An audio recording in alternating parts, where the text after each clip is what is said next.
நடிகர் விஜய் வந்து கண்டிப்பாக அரசியல் ஒரு முதலமைச்சர் ஆகணும், முழு நேர அரசியல் களத்தில் இறங்க போகிறேன்னு சொல்லியிருக்காரு. நான் தான் முதலில் நடிகர் விஜய் நடிக்க மாட்டார் அப்படின்னு சொன்னேன். எல்லாத்தையும் கண்ட்ரோல் எடுத்துக்கிறார், அவரே வந்து எல்லாத்தையுமே வந்து முடிவு பண்றார். அதே போல மாவட்டங்கள்ல பார்த்தா அவருடைய போஸ்டர்ல வந்து புசி ஆனந்தோடைய போட்டோ தான் பெரிய போட்டோவா இருக்கு.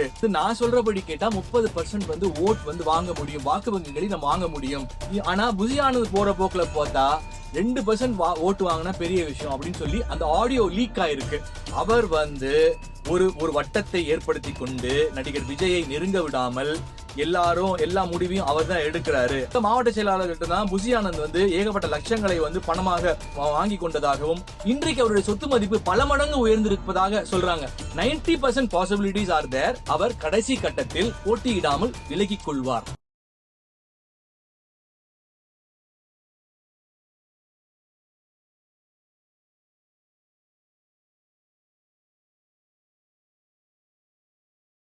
வணக்கம். திருச்செந்தூர் முருகன் அருளால் அனைவரும் நன்றாக இருப்பீர்கள். இன்னைக்கு பாத்தீங்கன்னா நடிகர் விஜய் அரசியல் எதிர்காலம் எப்படி இருக்கும் அப்படிங்கறத பத்தி பார்ப்போம். அதற்கு முன்னாடி பாத்தீங்கன்னா சுமார் 2 ஆண்டுகளுக்கு முன்னாடி வாரிசு திரைப்படம் வெளிவந்தது. அப்ப பாத்தீங்கன்னா நான் அறிந்தோ அறியாமலோ இந்த மாதிரி அவருக்கு வருங்காலங்கள்ல படம் நடிக்க மாட்டார், படம் வராது அப்படின்னு நான் வந்து பேசியிருப்பேன். அது பொய்ன்றவங்க 2 வருஷம் முன்னாடி நீங்க எடுத்து பார்க்கலாம். அதற்கு பல கண்டன குரல்கள் வந்தது. எப்படி நீ சொல்ல போச்சு அப்படின்னு. எதுக்காக முதல்ல நான் சொல்றேன் அப்படின்னா, நான் இந்த வீடியோவில் சொல்ல போகும் தகவல் பலருக்கு அதிர்ச்சியூட்டும் தகவலாகவும் இருக்கலாம். அதனால நான் முதல்ல அதை சொல்லிடுறேன். சரி, இப்ப அவருடைய அரசியலுக்கு வருவோம். இப்ப பாத்தீங்கன்னா ஜான் ஆரோக்கியசாமி அப்படின்னு சொல்லி அவருடைய கட்சியின் வியூக வகுப்பாளர். அவர் பாத்தீங்கன்னா பிரசாந்த் கிஷோர் நமக்கு எல்லாமே தெரிஞ்சிருக்கும், பொலிட்டிக்கல் ஸ்ட்ராட்டஜிஸ்ட். பல கட்சிகளுக்கும் அவங்களுடைய ஐபேக் அப்படின்ற கம்பெனி வந்து நிறைய ஒர்க் பண்ணி கொடுத்துருக்காங்க. இன்க்ளூடிங் நம்ம தமிழ்நாட்டில் பார்த்தீங்கன்னா திமுக, அதிமுக, பாஜக போன்ற கட்சிகளுக்கு பிரசாந்த் கிஷோரோட ஐபேக் நிறுவனம் பணிபுரிஞ்சு அந்த ஒரு பொலிட்டிக்கல் ஸ்ட்ராட்டஜியை வந்து அவங்க வந்து இது பண்ணி கொடுத்துருக்காங்க. அந்த கம்பெனியில் ஒர்க் பண்ணவர் தான் இந்த ஜான் ஆரோக்கியசாமி அப்படிங்கிற ஒரு நபர்.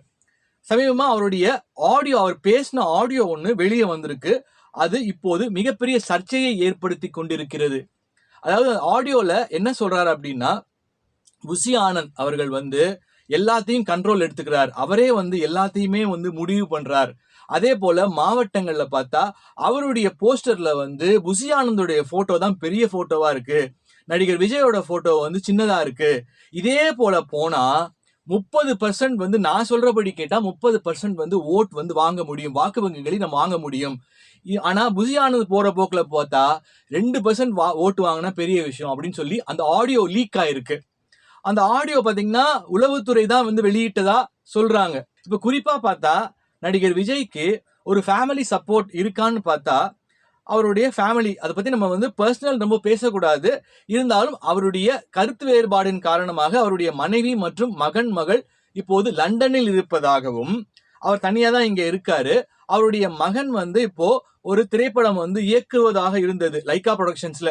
அது பேச்சுவார்த்தையில் இருக்கா என்னன்னு தெரியல. அது போக நடிகர் அஜித் வந்து அவருடைய விஜய் மகனுடைய படத்தை தயாரிக்க போவதாகவும் பேச்சு அடிபட்டு கொண்டிருக்கிறது.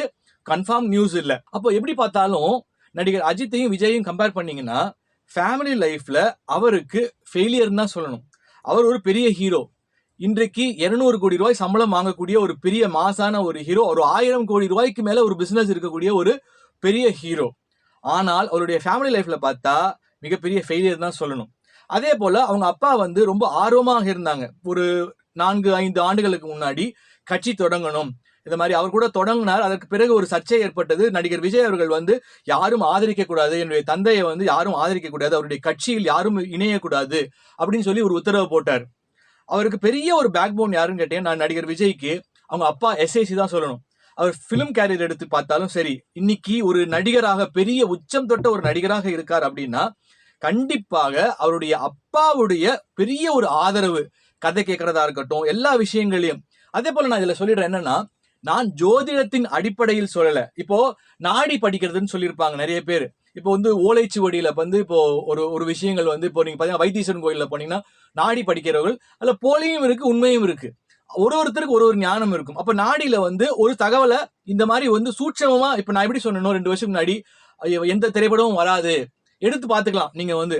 அப்போ நானே ஏதோ தெரிஞ்சோ தெரியாமலோ சொல்லிட்டு இன்னைக்கு பார்த்தா அவர் வந்து நடிப்பதிலிருந்து விலகுகிறேன் மொத்தமாக. இதான் கடைசி படம். இப்போது ஹெச் வினோத் அவர்களுடைய படத்துல நடிச்சுக்கிட்டு இருக்காரு. அதற்கு பிறகு எந்த திரைப்படமும் நடிக்க போவதில்லை, முழு நேர அரசியல் களத்தில் இறங்க போகிறேன்னு சொல்லியிருக்காரு. இதை நான் தெரிஞ்சோ தெரியாமலோ சொல்லியிருக்கேன். அதனால நான் என்ன சொல்ல வரேன்னா, ஆடியன்ஸ்க்கு நாடி படிக்கிறது, இப்போ குமார் குருஜின்னு ஒருத்தர் இருப்பார், இந்த மாதிரி ஒரு அஸ்ட்ராலஜியில் இருக்கவங்களுக்கு தெரிஞ்சிருக்கும். அவர் வந்து ஓலைச்சுவடி எல்லாம் வச்சு படிக்க மாட்டார். ஜஸ்ட் ஒரு பேப்பரை பார்ப்பார், இல்ல கையை பார்ப்பார், கையை பார்த்தா அப்படியே படிச்சுடுவார். நீ இங்க இருந்து வர, நீ இந்த இடத்துல இருந்து வர, உனக்கு இந்த பிரச்சனை இருக்கு அப்படின்னு சொல்லி. அப்போ எனக்கு ஒவ்வொருத்தருக்கும் ஒவ்வொரு விதமான ஞானத்தை கடவுள் கொடுத்திருப்பான். அதனால நான் கடைசியா சொல்ல போறது பலருக்கும் அதிர்ச்சி ஊட்டக்கூடிய தகவலாக இருக்கும். அதை நம்பவும் மாட்டீங்க. ஏன்னா உங்களுடைய ஃபேன்ஸ் அண்ட் ஃபாலோவர்ஸ் எல்லாமே நடிகர் விஜய் வந்து கண்டிப்பாக அரசியல் ஒரு முதலமைச்சர் ஆகணும் அப்படின்னு நிறைய பேர் கமெண்ட் கூட போடுறீங்க, எங்களுடைய தளபதி தான் அடுத்த முதலமைச்சர் அப்படின்னு சொல்லிட்டு. ஸோ அதை பார்ப்போம் நம்ம எப்படி என்ன மாதிரி சாத்தியக்கூறுகள் இருக்கு அப்படின்னு சொல்லி. அப்ப நடிகர் அஜித்தை பார்த்தா அவர் வந்து ஒரு சக்சஸ்ஃபுல் ஹீரோவா இருக்கார், அதே போல ஃபேமிலிலையும் சக்சஸ்ஃபுல்லா இருக்கார். இப்ப பாத்தீங்கன்னா அவர் வந்து ரொம்ப சந்தோஷமான ஒரு குடும்பம், ஒரு நல்ல ஒரு மனைவி, அது மாதிரி வந்து அவருக்கு ஒரு பீஸ்ஃபுல்லான லைஃப். அவர் வந்து இப்போ கார் ரேஸ்ல இன்ட்ரெஸ்டடா இருக்காரு, பைக் ரேஸ்ல இன்ட்ரெஸ்டடா இருக்காரு. ஸோ அவரை பத்தியும் நாம் தனியாக ஒரு பதிவு நம்ம வந்து அஜித்தை பத்தி நான் போட போறேன், அவருடைய வருங்காலத்தில் என்ன நடைபெற போகிறது அப்படின்னு சொல்லிட்டு. இப்ப குறிப்பா பாத்தீங்கன்னா புசி ஆனந்த் மேலதான் ஏகப்பட்ட கம்ப்ளைண்ட்ஸ் வந்துகிட்டு இருக்கு. அதாவது அவர் வந்து ஒரு வட்டத்தை ஏற்படுத்தி கொண்டு நடிகர் விஜயை நெருங்க விடாமல் எல்லா முடிவையும் அவர் தான் எடுக்கிறாரு, அவர் கொண்டு போனாதான் உண்டு. இப்ப பாத்தீங்கன்னா நடிகர் விஜய்க்குமே நான் என்ன சொல்வேன்னா, ஒரு கட்சி ரீதியாக நீங்கள் வந்து ஒரு முதலமைச்சர் கனவோடு நீங்க வந்து தமிழக வெற்றி கழகம் அப்படின்னு சொல்லி ஒரு கட்சியை தொடங்கி இருக்கிறீர்கள். ஓகே, நீங்க ட்விட்டர்ல அறிக்கை கொடுக்குறீங்க. ஓகே, இப்ப சமீபமா வெள்ளம் வந்தது. இப்போ வெள்ளத்துல பாதித்தவர்களுக்கு பாத்தீங்கன்னா அந்த இடத்துக்கே நீங்க போகல, உங்களுடைய இடத்துக்கு வர வச்சு நீங்க கொடுத்தீங்க. ஒரு நடிகராக பாத்தீங்கன்னா இயல்பாவே ரொம்ப சொபஸ்டிகேட்டட் ஒரு லைஃப் வாழ்ந்திருப்பாங்க, ரொம்ப சுகபோகமான ஒரு வாழ்க்கை, நல்ல சாப்பாடு. ஆனால் அரசியல் களம் முதலைகள் நிறைந்தது. நீங்க பயங்கரமா கேம் ஆடுவாங்க, நீங்க கடினமா உழைக்க வேண்டியது வரும், நிறைய நீங்க பயணங்கள் செய்ய வேண்டியது வரும். இப்போ யாரை நம்புறது அப்படின்றது, இவனை நம்பலாமா நம்பக்கூடாதா, ஏன்னா கழுத்த இருக்கக்கூடிய பல கருப்பு ஆடுகள் அங்க நிறைந்த களம் வந்து அரசியல் களம். அவருக்கு சினிமாவில் வந்து பயங்கர பழுத்த ஒரு 25 ஆண்டுகளுக்கு மேல வந்து அவருக்கு அனுபவம் இருக்கு. ஆனால் அரசியல் என்பது ஒரு புதிய ஒரு களம் அவருக்கு. அதனால புசி ஆனந்த் மேல ஏகப்பட்ட கம்ப்ளைண்ட்ஸ் வந்துகிட்டு இருக்கு. அதாவது ஒரு மாவட்ட செயலாளரோட கூட்டம் வந்து கூட இன்னைக்கு வந்து அவருடைய பனையூர்ல வந்து ஆபீஸ்ல நடக்கிறதாகவும், பல தொகுதிகள்ல இருந்தும் கலந்து கொள்வதாகவும், அதுல வந்து விஜய் வந்து கலந்து கொள்வாரா அப்படின்னு பத்திரிகைகள் போட்டிருந்தாங்க. எனக்கு தெரிஞ்சு அவர் கலந்து கொள்ள மாட்டார். அதே போல மாவட்ட செயலாளர்கிட்ட தான் புசி ஆனந்த் வந்து ஏகப்பட்ட லட்சங்களை வந்து பணமாக வாங்கி கொண்டதாகவும், அவருடைய சொத்து மதிப்பு பாத்தீங்கன்னா வந்து அவர் புசி அப்படின்ற ஒரு தொகுதியில நின்னாரு பாண்டிச்சேரியில. அவர் வந்து பாண்டிச்சேரி ஃபேன்ஸ் அசோசியேஷன்ல வந்து ஒரு உறுப்பினரா அவர் தான் தலைவரா இருந்தார். அதற்கு பிறகு தமிழ்நாடு மற்றும் பாண்டிச்சேரி எல்லா ஃபேன்ஸுக்கும் அவர் தான் தலைவரா இருந்தார். ஒரு புசின்ற ஒரு சின்ன தொகுதியில நின்னார். அப்போ அரசியல்ல வந்து இப்ப சொத்து மதிப்பு காமிக்கும் போது பார்த்தா ரொம்ப வந்து ஒண்ணுமே ஒரு பெரிய ஒரு சொத்து மதிப்பு காமிக்கல. ஆனா இன்றைக்கு அவருடைய சொத்து மதிப்பு பல மடங்கு உயர்ந்திருப்பதாக சொல்றாங்க. அப்போ அவர் பலரிடமிருந்து பணம் பெற்றுக் கொள்வதாகவும், அதே போல எம்எல்ஏ சீட் இப்போ 2026 சட்டசபை தேர்தலில் தமிழக வெற்றி கழகத்துல நிக்க போறவங்களுக்கு இப்போ அவங்க 1 கோடி ரூபாய், கிட்டத்தட்ட வந்து 1 கோடி ரூபாய் வந்து நிர்ணயித்திருப்பதாகவும் தகவல்கள், நமக்கு ரொம்ப அறிந்த தகவல்கள் சொல்றாங்க. அதனால புசி ஆனந்த் மேல ஏகப்பட்ட கம்ப்ளைண்ட் இருக்கு. விஜய் வந்து பார்த்தா பல விஷயங்களை வந்து இப்போ புசி ஆனந்த் சொல்றதான் கேட்பாரு. இப்ப பாத்தீங்கன்னா எஸ்ஏசி அவர்களே சொல்லியிருப்பாங்க, புசி ஆனந்த் வந்து ஒரு மிகப்பெரிய ஒரு நடிகர், அவர் வந்து பயங்கரமா ஆக்டிங் பண்ணுவாரு அப்படின்னு ஒரு வீடியோல சொல்லியிருப்பாரு. அவருக்குமே அதிருப்தி தான். அதே போல பாத்தீங்கன்னா ஆதவ் அர்ஜுனா மற்றும் எடப்பாடி பழனிசாமி இருவருமே கட்சியில் இணைப்பதற்கான முயற்சிகளில் ஈடுபட்டு கொண்டிருக்கிறார்கள். அதாவது ஆதவ் அர்ஜுனா வந்து போய் தமிழக வெற்றி கழகத்துல சேருவாரா, இல்ல இப்போ வந்து எடப்பாடி பழனிசாமி அவர்கள் வந்து அதிமுகவில் இணைவதற்கு ஒரு சிக்னல் கொடுத்துக்கிட்டு இருக்காங்க, வந்து இணைய சொல்றாங்க அப்படின்னு வந்து ரொம்ப நம்பத்தகுந்த தகவல்கள் வந்து கொண்டிருக்கின்றன. ஆனா விஜய் அதுக்கு எந்த சிக்னலும் கொடுக்கல, எந்த கிரீன் சிக்னலும் கொடுக்கல. என்ன சலுகைகள் வேணா கொடுக்கறதுக்கு தயாராக எடப்பாடி பழனிசாமி அவர்கள் இருப்பதாகவும், ஆதவ் அர்ஜுனாவும் அவருடைய இணைவாரா அப்படிங்கிற ஒரு பெரிய டக் ஆஃப் வார் போயிட்டு இருக்கு. இப்ப நான் என்ன சொல்றேன்னா, ஜான் ஆரோக்கியசாமிங்கிறவர் என்ன சொல்றது, ஒரு நல்ல ஒரு விஷயம், ஒரு ஆதங்கத்தை வெளிப்படுத்தி இருக்கிறார். ஏன்னா ஒரு பெரிய ஒரு மாசான ஒரு ஹீரோ, அவருக்கு வந்து ஒரு பெர்சன்டேஜ் ஆஃப் ஓட் இருக்கு. அதாவது அவர் என்ன சொல்றாருன்னா, பாமக இப்ப பாத்தீங்கன்னா பாமக நிறுவனர் ராமதாஸ் அவர்கள்லாம் பாத்தீங்கன்னா வன்னியர்களுடைய ஓட்டை வந்து எப்படி சம்பாதித்தார்னா கடுமையான உழைப்பு, பல வருட உழைப்பு.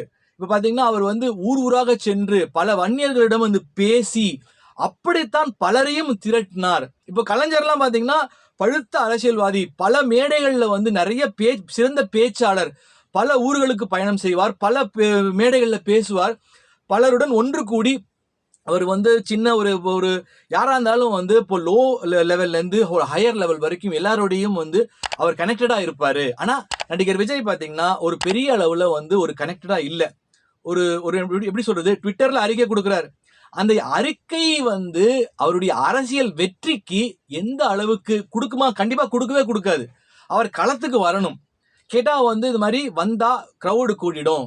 இது மாதிரி ஒரு அல்லு அர்ஜுனுக்கு எப்படி ஏற்பட்டது, இப்போ புஷ்பா 2 படம் போது வந்து இது மாதிரி ஏற்பட்டது, அந்த மாதிரி அசம்பாவிதங்களை தடுப்பதற்காக வரல அப்படின்னு சொல்றாங்க. ஆனா அரசியல்ல அதெல்லாம் நொண்டி சாக்குன்னு தான் சொல்லுவேன். பலரோட எதிர்பார்ப்பு நடிகர் விஜய் அரசியல் களத்தில் 2026 தமிழக முதல்வராக வெற்றி பெறுவாரா அப்படின்னு. நீ நல்லா பாத்துக்கோங்க. நான் என்ன சொல்றேன், இப்போ நான் சொல்லியிருப்பேன் ஆல்ரெடி, பாஜகவில் ஒரு புதிய உறுப்பினர் சேர்க்கப்பட்டு அவர்தான் அடுத்த ஆட்சிக்கும் அதிகாரத்திற்கும் வரப்போகிறார்னு சொல்லியிருப்பேன். அதனாலதான் நான் முதலே சொல்லிட்டேன், நான் தெரிஞ்சோ தெரியாமலோ அந்த வாரிசு படம் போது நான் தான் முதலில் நடிகர் விஜய் நடிக்க மாட்டார் அப்படின்னு சொன்னேன். இப்போ அந்த பாஜகவோட புதிய சேர்க்கை, அதாவது அந்த இளைஞர் புதுசா வரக்கூடியவர் பாத்தீங்கன்னா பயங்கர ஒரு எப்படி சொல்றது, இப்போ விஜய் எல்லாம் பார்த்தா ரொம்ப எப்படி அவங்க வந்து ஃபேஸ் பண்ணுவாரு ஒரு பிரச்சனை. ஏன்னா அவர் ரொம்ப சொபஸ்டிகேட்டடா வளர்ந்துட்டாரு, ரொம்ப ஒரு சுகபோகத்தோட ஏசி இப்போ எல்லா சாப்பாடு. ஆனால் களம்ன்றது ரொம்ப வந்து அரசியல் களம் பயங்கரமா இருக்கும், முதலைகள் நிறைந்த களமா இருக்கும். அதற்கு பாத்தீங்கன்னா இந்த பாஜக சேர போற இளைஞர் பாத்தீங்கன்னா பயங்கர டெரரா இருப்பாரு. அதாவது எப்படி சொல்றது, அவர் வந்து எல்லா விதத்திலும் இறங்கி அடிக்கக்கூடிய, மக்களோட கனெக்ட் ஆகக்கூடிய, மக்களோட வந்து சேரக்கூடிய நபராகவும், அவருடைய எதிர்பாராத வருகை, அந்த பாஜகவில் புதியதாக சேரப்படும் இளைஞருடைய எதிர்பாராத வருகை மிகப்பெரிய ஒரு மாற்றத்தை பலரையும் யோசிக்க வைக்கும். அப்ப நடிகர் விஜயையும் யோசிக்க வைக்கும். களம் வந்து பயங்கர அஸ்திரமா இருக்கும்.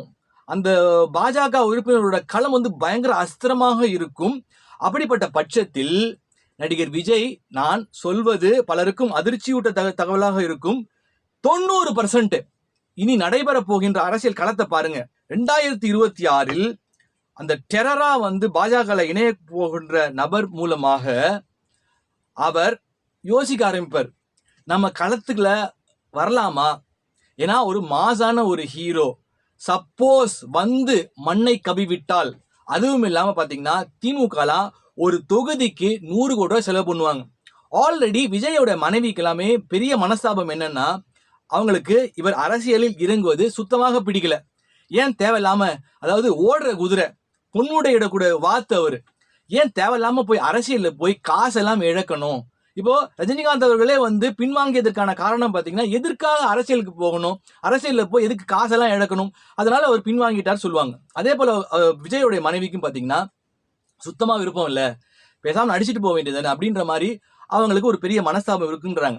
அப்ப பாத்தீங்கன்னா பணம் நிறைய காலியாகும். இவர் வந்து பாத்தீங்கன்னா சம்பாதித்து இருக்கிறார், ஆனா இதெல்லாம் அரசியல்ல ஒண்ணுமே கிடையாது. ஏன்னா பாரதிய ஜனதா கட்சியும் ஒரு அகில இந்திய கட்சி, ஒரு பேஸ்மெண்டோட இருக்கக்கூடிய கட்சி. இப்ப திராவிட முன்னேற்ற கழகமாவது பாத்தீங்கன்னா ஒரு தமிழ்நாட்டுல மட்டும்தான் இருக்கு, ஆனா அகில இந்திய கட்சி வந்து பாஜக. அப்படிப்பட்ட பட்சத்துல ஃபவுண்டேஷன் பயங்கர ஸ்ட்ராங்கா இருக்கும். அந்த நபர் மூலமாக பாத்தீங்கன்னா பாஜகவும் எடப்பாடி பழனிசாமியும் இணைவதற்கான வாய்ப்புகளும் ஏராளமாக இருக்கின்றது. என்னுடைய ஆருடம் ஏராளமாக இருக்கின்றது. அப்படி சேரும் பட்சத்தில் அங்கு வெற்றி வாய்ப்புகளும் ஏகமாக இருக்கும். இப்ப சென்ற தேர்தலே பாத்தீங்கன்னா எடப்பாடி பழனிசாமி அவர்கள் வந்து கண்டிப்பா பாஜகவோட இணைய மாட்டேன்னு சொல்லிட்டாரு. ஆனால் கட்சியில் பல மூத்த அமைச்சர்கள் பாத்தீங்கன்னா, கட்சியில பிரதானமா இருக்கவங்களாம் கண்டிப்பா அதிருப்தி, பாஜகவோட இணைஞ்சிருக்கலாம், இணையணும். ஏன்னா இணைஞ்சிருந்தாங்க அப்படின்னா ஒரு 8ல இருந்து ஒரு 10 சீட் வந்து கண்டிப்பாக ஜெயிச்சிருப்பாங்க. ஏன்னா இப்ப ஓட்டு பிரிஞ்சு போச்சு. 2024 வந்து சட்டமன்ற தேர்தலில் பாத்தீங்கன்னா ஓட்டு வந்து பிரிஞ்சு போச்சு. அது ஒன்றாக இருக்கும் பட்சத்துல வெற்றி வாய்ப்புகள் ஒரு 8ல இருந்து ஒரு 40 ஜெயிப்பாங்க நான் சொல்ல மாட்டேன், 8ல இருந்து ஒரு 10 சீட் ஜெயிச்சிருப்பாங்க.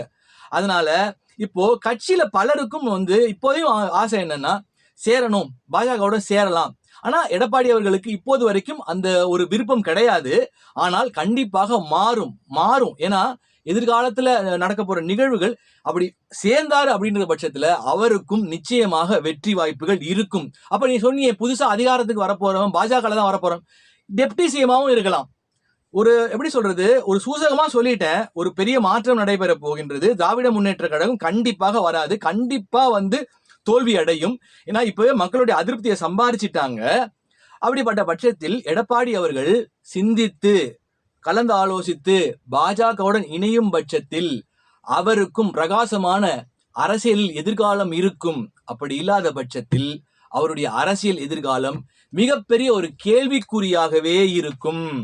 அதனால நடிகர் விஜய் அப்படிப்பட்ட ஒரு சூழலில் அந்த ஒரு களத்துல இறங்கி நாம பணத்தையும் இழந்து பிறகு தோற்று போனா, டெபாசிட் இழந்தால் மிகப்பெரிய அவமானம். அதை விட அவமானம் எதுவும் கிடையாது. ஏன்னா இன்னைக்கு சோசியல் மீடியால பயங்கர மீம் போட்டு கிழிச்சிருவாங்க. அன்னைக்கு சிவாஜி வந்த காலம்லாம் வேற, இன்னைக்கு காலம் பயங்கரமா மீம் மெட்டீரியல் ஆயிடும். அதனால பேசாம நாம 90% இல்ல 100% கூட இதுக்கு வாய்ப்பு உண்டு. ஏன் நான் 90%னா, பலருக்கும் இதை பார்க்கிறவங்களுக்கு அதை ஏற்றுக்கொள்ள முடியாது. விஜய் ரசிகர்களுக்கு என் மேல ஒரு காழ்ப்புணர்ச்சி ஏற்படும். நான் ஆளுடத்தை தான் சொல்றேன். இப்போ அதனாலதான் நான் 100% இது நடக்கும்னு சொல்லல. ஏன்னா உங்க மனசை நான் காயப்படுத்த விரும்பல. ஆனா 90% பாசிபிலிட்டிஸ் ஆர் தேர். அவர் கடைசி கட்டத்தில் போட்டியிடாமல் விலகிக் கொள்வார்.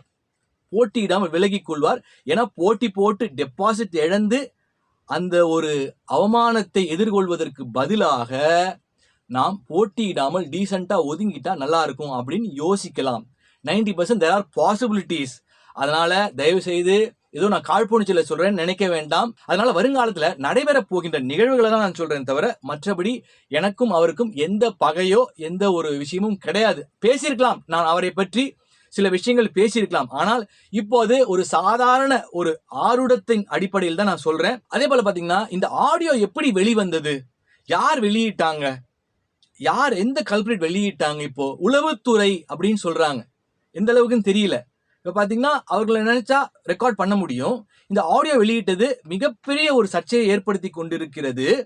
இது விஜயோடைய பார்வைக்கு சென்று இனிமேல் சற்று எப்படி சொல்றது, நீங்க தொடர்ந்து இது போன்ற பல அரசியல் நிகழ்வுகளை, எதிர்காலத்தில் நடைபெற போகின்ற சுவாரஸ்யமான நிகழ்வுகளை பற்றி பேசுவோம். பாரத் மாதா கி ஜெய், மோடி கி ஜெய், ஜெய்ஹிந்த். உளவியல் சார்ந்து நானும் சில புத்தகங்களை எழுதியிருக்கேன். அது இப்போ என்ன புதுசான ஒரு ஆடியன்ஸ் பார்க்குறீங்க, இப்போ புது சப்ஸ்கிரைபர்ஸ், புது சேனல், அதனால என்னை பற்றி நிறைய பேருக்கு தெரியாது. நான் எழுதிய முதல் புத்தகம் ஆழ்மனமும் அதன் அபரிமித ரகசியங்களும் குக்கு எஃப்எம்ல available. Lakhs and lakhs of people படிச்சிருக்காங்க இந்த புத்தகத்தை. ஸோ சப்கான்ஷியஸ் மைண்டை பற்றி இந்த புத்தகம் பேசுது. ஸோ இதெல்லாம் ஒரு பெரிய ஆழ்மன சக்தி அப்படிங்கிற ஒரு விஷயத்தை இந்த புத்தகத்துல நான் ரொம்பவே ஒரு குறிப்பிட்டு எழுதியிருப்பேன். ஸோ அதே மாதிரி அடுத்த புத்தகம் உளவியல் ரீதியாக பணமே பணமே ஓடோடி வா, எப்படி நம்ம பணத்தை கையாளணும், அப்படி எப்படிலாம் ஒரு ஸ்ட்ராட்டஜி, ஸ்பெண்ட் த்ரிஃப்ட், இந்த மாதிரி ஒரு நிறைய சைக்காலஜியா என்னென்ன விஷயங்களை ஹேண்டில் பண்ணணும் அப்படின்றது இந்த புத்தகத்தை சொல்லியிருப்பேன். அதே மாதிரி பாத்தீங்கன்னா மூன்றாவது புத்தகம் பாத்தீங்கன்னா பேராற்றல் படைத்தவர்களே எழுந்திருங்கள். அது ரொம்ப மோட்டிவேட்டிங்கான ஒரு புக்கு. யாரெல்லாம் சோர்வா இருக்காங்களோ வாழ்க்கையில அந்த புத்தகங்கள் வாங்கி படிக்கும்போது மிகப்பெரிய ஒரு உத்வேகத்தை கொடுக்கும். நான்காவது நான் எழுதிய ஒரு சினிமா நாவல். இது ஒரு நாவல் பேஸ்டு, ஒரு 3 பெண்களை பத்தி ஒரு நாவல் எழுதியிருப்பேன். அனிதா, பத்மா, பிருந்தா அப்படிங்கிற ஒரு நாவல். ரொம்பவே இன்ட்ரெஸ்டிங்கா இருக்கும். ஒரு லைஃப்ல எப்படி நம்ம என்னெல்லாம் ஒரு பெண்களை சந்திக்கிறோம், எப்படிப்பட்ட ஒரு மாற்றம் ஏற்படுது அப்படிங்கறத இந்த புத்தகம் சொல்லும். அடுத்தது மேசிவ் ஹிட்டான புக் பாத்தீங்கன்னா என்னோடது கோடிக்கணக்கான ரூபாயை ஆழ்மனதை இயக்கி அடைவது எப்படி. இது மேசிவான ஹிட். இந்த புத்தகம் எல்லாம் பாத்தீங்கன்னா குக்கு எஃப்எம்ல இருக்கு. இது ஹாட் காப்பி வாங்கி படிக்கணும்னு நினைக்கிறவங்க ஹாட் காப்பீஸ் பிளிப்கார்ட்ல அவைலபிள் இருக்கு, அமேசான்ல அவைலபிள் இருக்கு. இல்ல வாட்ஸ்அப் எண் கொடுக்கப்பட்டிருக்க வாட்ஸ்அப் எண்ல தொடர்பு கொண்டு இந்த புத்தகத்தை வாங்கி வாழ்க்கையில் முன்னேற வேண்டும், வாழ்க்கையில பெரிய ஒரு மாற்றத்தை ஏற்பட வேண்டும், பணம் சம்பாதிக்கணும் அப்படின்ற ஒரு மனோநிலை இருப்பவர்கள் கண்டிப்பாக இந்த புத்தகத்தை வாங்கி படிப்பவர்களுக்கு நிச்சயமாக ஒரு பெரிய மாற்றத்தை ஏற்படுத்தும். அடுத்ததாக நான் எழுதிய புத்தகம் செல்வந்தர்களின் ஆழ்மன ரகசியங்கள். ஸோ இதுவுமே ஒரு எல்லாமே based of subconscious mind and எண்ணங்களை வளமையாக்குங்கள். இதுவும் ஒரு பெரிய ஒரு ஹிட்டான ஒரு புக்கு. ஸோ இது எண்ணம் தானே ஒரு வாழ்க்கையில ஒரு மனிதனுக்கு ஒரு பெரிய மாற்றத்தை ஏற்படுது. சோ அந்த எண்ணங்களை எப்படி நம்ம வந்து ஒரு வளமையா வச்சுக்கிறது அப்படிங்கிறத பத்தி இந்த புத்தகம் சொல்லும். இதெல்லாம் வாங்கி படிக்க வேண்டும் என்று நினைப்பவர்கள் குக் எஃப்எம்ல போய் நீங்க வந்து அங்கேயும் லாகின் பண்ணி பார்க்கலாம். மற்றபடி பிசிக்கல் காப்பி வேணுங்கிறவங்க எங்களை தொடர்பு கொண்டோ இல்லை ஃபிளிப்கார்ட் மூலமாகவோ வாங்கி இந்த புத்தகங்களை படித்து பயன்பெறலாம். இந்த வீடியோ பிடிச்சிருந்தா லைக் பண்ணுங்க, ஷேர் பண்ணுங்க, சப்ஸ்கிரைப் பண்ணுங்க. ஸோ அடுத்த வீடியோவில் சந்திப்போம். நன்றி, வணக்கம். மேலும் பல அபரிமிதங்களுடன் உங்களுக்கு ஆற்றலாகவும் நம்பிக்கை ஒளியாகவும் ஏஎல் சூர்யா. இந்த பதிவு உங்களுக்கு பிடித்திருக்கும் பட்சத்தில் இதனை உங்கள் நண்பர்களுக்கும் நல் உறவுகளுக்கும் பகிர்ந்து அவர்கள் வாழ்வை ஒளிரச் செய்து பிரபஞ்சத்தின் ஆசீர்வாதங்களை அபரிமிதங்களாக பெற்றுக்கொள்ளுங்கள். நன்றி, வணக்கம்.